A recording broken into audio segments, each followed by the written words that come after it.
Disgraced former Teen Mom 2 star Jenelle Evans files for full custody of her daughter, Ensley Eason, who she shares with her estranged dog-killing husband, David Eason. Now, in this complaint, Janelle is saying that she is a fit and proper person to have primary physical custody of the minor child. She's also demanding that David undergo a mental health evaluation before having access to their daughter. There's a lot going on here. It's going to get messy, so buckle up, subscribe to my channel if you haven't already, and let's get into the story. So, according to the complaint that Janelle filed, which was obtained by the U.S. Sun, it says, and I quote, "It's in the best interest of the minor child that plaintiff, Janelle, be granted primary physical custody of the minor child and that defendant's visitation and or custodial time be predicated on a mental health assessment to ensure his fitness and ability to care for the minor child." Wow, you guys, if you've been following this entire saga, you know that from the beginning, I've always said I'm very iffy about whether or not the separation will actually lead to a divorce, right? We've seen Janelle go through the separation from David before. We've seen her hurl allegations against him before. But dare I say, I'm starting to, you see that right here? How it's like lifting a little bit? And on this side too, like, I'm feeling a little excited almost that this might be it. Like, I'm starting to think this might be the real deal, that she's actually trying to get mental health professionals involved in this man's brain. Well, brain is a strong word, into the mushy matter in this man's head. Wow, this might be real, you guys. So Janelle insisted that throughout Ensley's life, she had been the primary caregiver of the minor child. I know a lot of people will disagree with that. I think myself included, because it always seemed like Janelle kind of like hosted, like it felt like David. I'm pretty sure David would lay out the traps for the roadkill. Then he would cook the roadkill and stuff like that. Wasn't it him who was killing their pet goats and chickens for them to eat? I know that Janelle, like, she puts away paper plates every now and then, but I'm pretty sure that she was working, working on OnlyFans while David was doing the majority of the child rearing. Correct me if I'm wrong, but I remember under Janelle, the children were not really doing that much. But then when David came along, they're still not doing that much, that's for sure. But he was like, let's get a boat. Let's get these kids on the water, doing these sorts of activities here and there. And it's not saying that David is this great, fantastic father, not at all. But of the two, I feel like he was at least slightly more involved in like stimulating these kids mentally and cooking for these children. And I remember one of his complaints when he was talking crap about Janelle behind her back to his ex-wife, he had said that Janelle doesn't clean. Like the bedroom, for example, was filthy. So that's going to be interesting to see his rebuttal. If he can even get a lawyer to fight this, right? Or is he going to have to represent himself? David has literally no money. He's living on a boat that I'm pretty sure doesn't even have a roof. You know what I mean? So the whole thing is rather iffy. And by the way, speaking of David living on a boat, that is Janelle's boat that she bought and paid for, which really is just to go to the point that he really doesn't have the money to care for himself, much less a child. And he doesn't have a home to raise this child in. So I think that that's another important factor here outside of everything else that's going on. So Janelle says that she has always been and continues to be an engaged parent who devotes her time, energy, effort, and resources to her family. All right, girl, if that's what you want to call it. And then she says, at nearly all times, Janelle has been responsible for the minor child's daily needs and has been the only parent who researched, evaluated, and selected and followed through with the minor child's doctor treatment providers, extracurricular, and enrichment activities.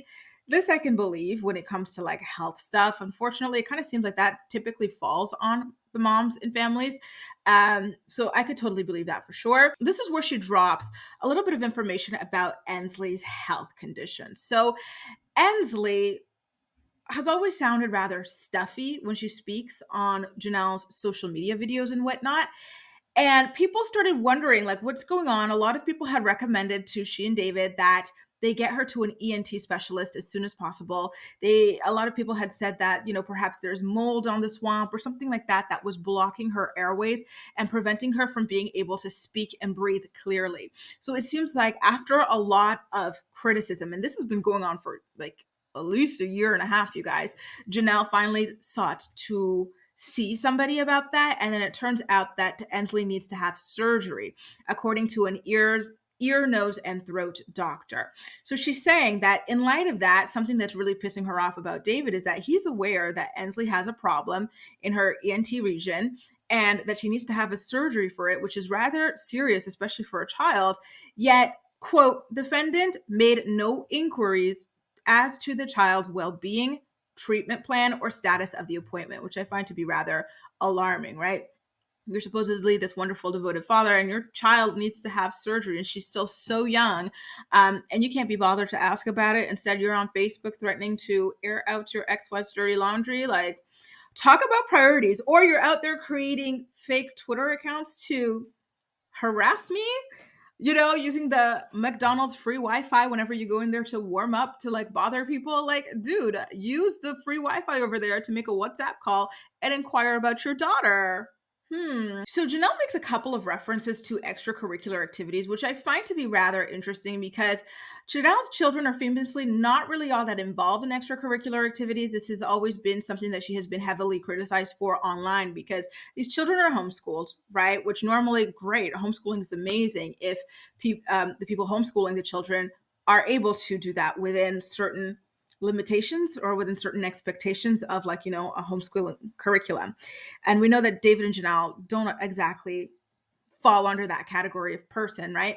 And then on top of that, they've never really been engaged in anything like socially. I know that the boys, Kaiser at least, was into like soccer or football or something like that. And then David was a coach, but then the community said, absolutely not. This guy who allegedly abuses children and shoots dogs cannot be a coach for children's sports. So they pulled the child out of it.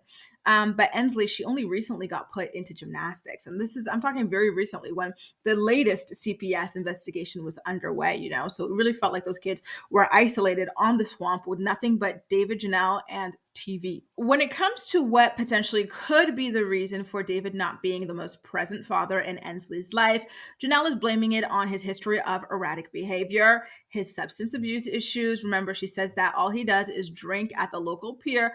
I'm like, with whose money? Girl, cut him off your rush card. Like, what is he doing using your money to drink booze at the bar? Like, that is just so crazy. She says that David's excessive alcohol use and his short temper create a negative environment for the minor child.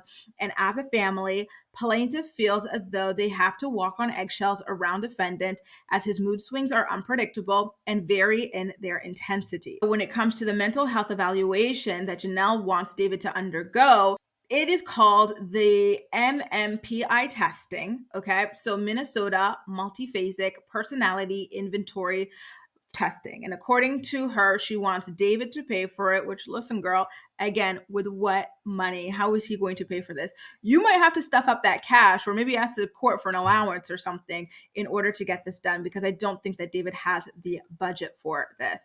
So she wants him to undergo this testing so that the court may properly determine his parental fitness at the end of the day.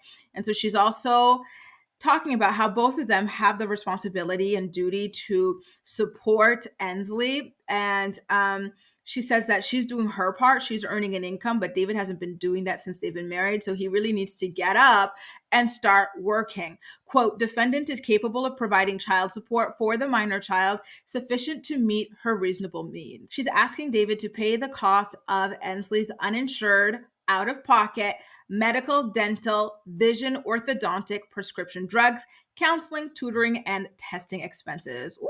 Now, why is your child walking around uninsured and you're two able-bodied people refusing to work? Like, that's crazy to me. Go get a job. Insurance will come with the job. You know what I mean? Like, they really both should be quite ashamed of themselves for having their children in this condition. It's really, really sad. So again, she talks about David not holding down a job for years, but this is what I've been saying from the beginning. David was already unemployed when she married him, right? Like, yeah, he had a job as a welder of some sort for a little bit, like when they first started dating. But by the time she married him, he had stopped working and he wanted to be on Teen Mom with her full time. And then he ruined that opportunity and he still refused to get another job. So it's been many years of this, and he went into the relationship without working. So I think he can argue that his job was being a stay-at-home dad and a stay-at-home husband at the end of the day. So she says, despite defendant's lengthy history of unstable employment, defendant has skills and trades which would allow him to earn an income sufficient to contribute to the support of the minor child. Plaintiff is entitled to child support from defendant commensurate with the child's needs and the style of living that she's accustomed to. From what I recall, the last time a court asked David why he, as an able-bodied grown man, husband, and father, was not working, he said that it was because he had vitiligo and that prevented him from working outside, which is like, well, lucky for you, there's a whole host of jobs you can do inside, even inside your house. Like, that's just the craziest thing ever. But listen, I don't know. This is going to be really interesting to watch play out. Like I said, this man has been living a very kept man life for a long time. And when you do that, when you put someone up like that, you kind of become responsible for them, and that's where alimony and stuff like that comes in. I think he's going to ask for alimony. It's going to be a very, very interesting battle if they do decide to continue along with this. You really never know. So while my lips are curling upwards and I am at least slightly excited that this might be the real deal, I still am holding a little bit of doubt. And I can't even tell you why. I just am, okay? But let me know what you guys think. Do you think that Janelle is going to get what it is that she's asking for, aka for David to somehow be compelled to work all of a sudden after all these years of being unemployed while married to Janelle?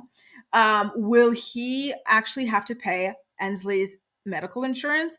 Will he actually have to pay child support?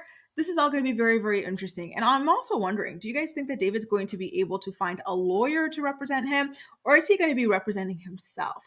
Make sure to let me know all of your thoughts, all of your opinions in the comment section down below. And as usual, we'll chat. That's all for now. Thank you so much for watching, and I'll see you next time. Bye.